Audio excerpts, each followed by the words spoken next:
नमस्कार, मैं हूं राजीव रंजन नाग और आप देख रहे हैं news track 24x7.com। Supreme court का हम और आप न्याय का आखिरी मंदिर मानते हैं, मानना भी चाहिए। वहाँ इस बार बड़ा खेल सामने आया है। चीफ जस्टिस ऑफ इंडिया पद से 23 नवंबर को रिटायर होने से ठीक पहले BR गवई की अध्यक्षता वाले सुप्रीम कोर्ट कॉलेजियम ने देश के विभिन्न हाई कोर्ट्स जज के लिए जिन 14 वकीलों की सिफारिश की है, उनमें गवई के भतीजे राज बाकोड़े भी शामिल हैं। उन्हें बॉम्बे हाई कोर्ट का जज बनाया गया है।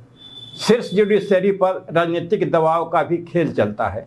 सुप्रीम कोर्ट के पूर्व जज जस्टिस मदन बी लोकुर ने खुलासा किया है कि केंद्र सरकार ने जस्टिस S मुरलीधर के एक फैसले के कारण उन्हें दिल्ली हाई कोर्ट से ट्रांसफर करने के लिए कॉलेजियम पर बार बार दबाव डाला गया।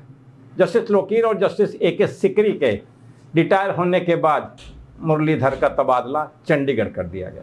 अब DY चंद्रचूड़ की सुनिए। पिछले गणेश उत्सव के दौरान प्रधानमंत्री नरेंद्र मोदी को अपनी कोठी पर बुलाकर गणपति से उनका परिचय करा चुके चंद्रचूड़ ने अयोध्या मामलों को यह बताकर देश की न्याय व्यवस्था को अचंभित कर दिया कि उन्होंने अयोध्या मामले में भगवान से पूछकर फैसले लिखे। हालांकि बाद में उन्होंने इसका खंडन किया। इस बीच न्यायपालिका पर ऊपरी दबाव का एक और मामला सामने आया है।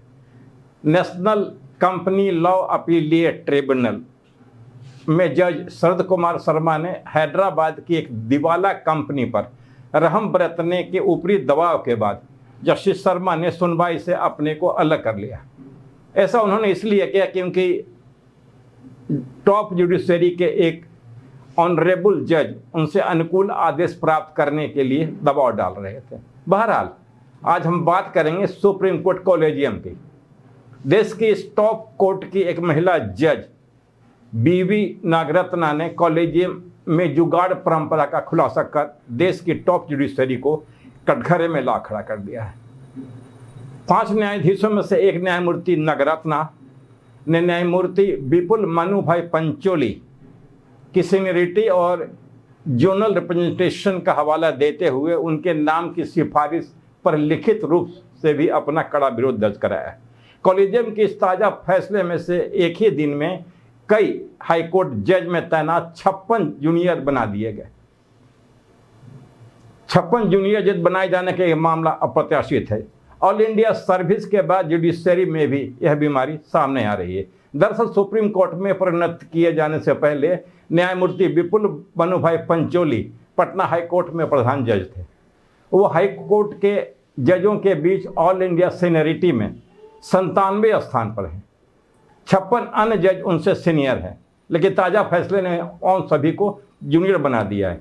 सुप्रीम कोर्ट के कॉलेजियम के ताज़ा फैसले के बाद ये जज अन्य जजों के जूनियर बन गए। कॉलेजियम के फैसले की यही व्याख्या है। जस्टिस नागरत्ना जस्टिस पंचोली को लेकर उनके विरोध पत्र को 25 अगस्त के कॉलेजियम प्रस्ताव के साथ प्रकाशित करने का अनुरोध किया था, लेकिन ऐसा करने से जानबूझकर परहेज किया गया। नागरत्ना के नोट में चेतावनी दी गई थी कि इन चिंताओं के बावजूद न्यायमूर्ति पंचोली को आगे बढ़ाना न्याय प्रशासन के लिए प्रतिकूल होगा और कॉलेजियम प्रणाली की जो विश्वसनीयता बची है उसे भी बट्टा लग जाएगा।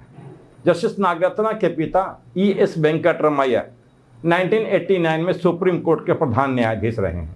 कॉलेजियम में CJI भूषण और गवई के अलावा कॉलेजियम में न्यायमूर्ति सूर्यकांत, न्यायमूर्ति विक्रमनाथ, न्यायमूर्ति JK महेश्वरी और न्यायमूर्ति नागरत्ना शामिल हैं। नागरत्ना की चिंता गुजरात हाई कोर्ट से एक और न्यायाधीश की सिफारिश को लेकर थी, जबकि उसी उच्च न्यायालय से न्यायमूर्ति NV अंजारिया को सर्वोच्च न्यायालय में नियुक्त किए जाने के 3 महीने से भी कम समय बाद ऐसा हुआ था। मई में जब न्यायमूर्ति पंचोली की उम्मीदवारी पर पहली बार चर्चा हुई तो कॉलेजियम के इस काम से कॉलेजियम में कम से कम 2 न्यायाधीशों ने उनकी वरिष्ठता को लेकर सवाल उठाए थे। इस बार जब उनका नाम फिर से कॉलेजियम में विचार के लिए आया तो जस्टिस नागरत्ना ने पुरजोर विरोध किया। उनकी सिफारिश का मतलब न्यायमूर्ति अंजारिया सहित गुजरात उच्च न्यायालय में उनके वरिष्ठ रहे लोगों को दरकिरार करना था।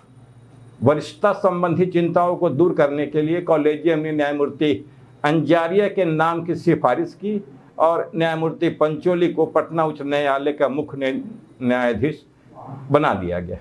न्यायमूर्ति रत्ना ने फिर से सवाल उठाए। इस बार उन्होंने सर्वोच्च न्यायालय में गुजरात उच्च न्यायालय के अधिक प्रतिनिधित्व पर ध्यान केंद्रित किया। न्यायमूर्ति पंचोली की नियुक्ति से सर्वोच्च न्यायालय में गुजरात उच्च न्यायालय के 3 न्यायाधीश हो गए हैं। न्यायमूर्ति पंचोली 2031 में 7 महीने की अवधि के लिए भारत के मुख्य न्यायाधीश बन सकते हैं। इससे पहले इसी साल मई तक सुप्रीम कोर्ट में गुजरात उच्च न्यायालय से 3 न्यायाधीश थे, न्यायमूर्ति पादरीवाला, MR शाह और बेला त्रिवेदी। शाह और बेला त्रिवेदी रिटायर हो गए।